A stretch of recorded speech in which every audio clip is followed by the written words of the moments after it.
Galing ako ngayon sa 98-year-old lola with 100%, no, maybe not 100%, 99% mentally healthy and still can able to do things by herself. Wow. And is a very nice woman. Yun lang. Napaka metikulosa niya. Pero may reason naman kung bakit kailangan niyang maging metikulosa. Napakalinis niya. Pagpasok mo pa lang sa kanyang bahay, kailangan mag-direct ka sa CR at maghugas ka ng kamay. Magsabo ng kamay, balawang mabuti ng tubig, then i-dry ng towel. Yun ang number 1 rule niya sa kanyang bahay.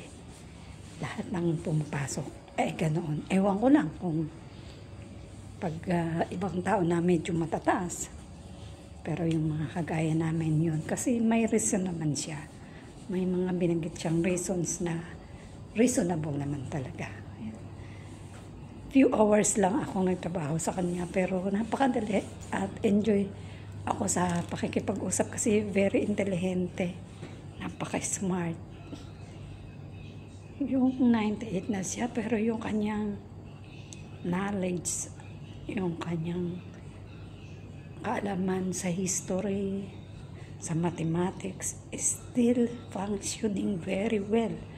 So talagang pag ikaw ay healthy living, more na magiging longer ang life mo.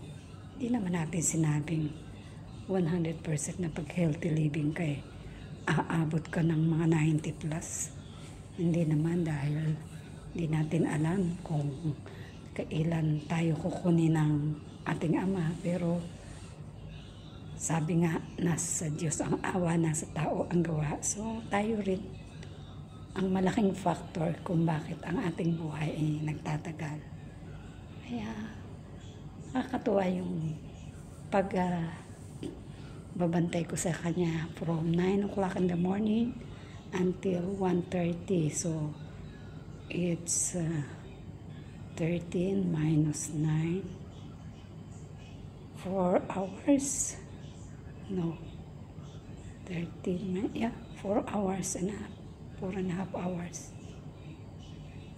Masaya ang aming naging kwentuhan, mga kwento niya in the past, yung unang panahon pa na may gera dito, tapos kung bakit siya ganon kametikulosa. Masaya at masasabi kong isa siya sa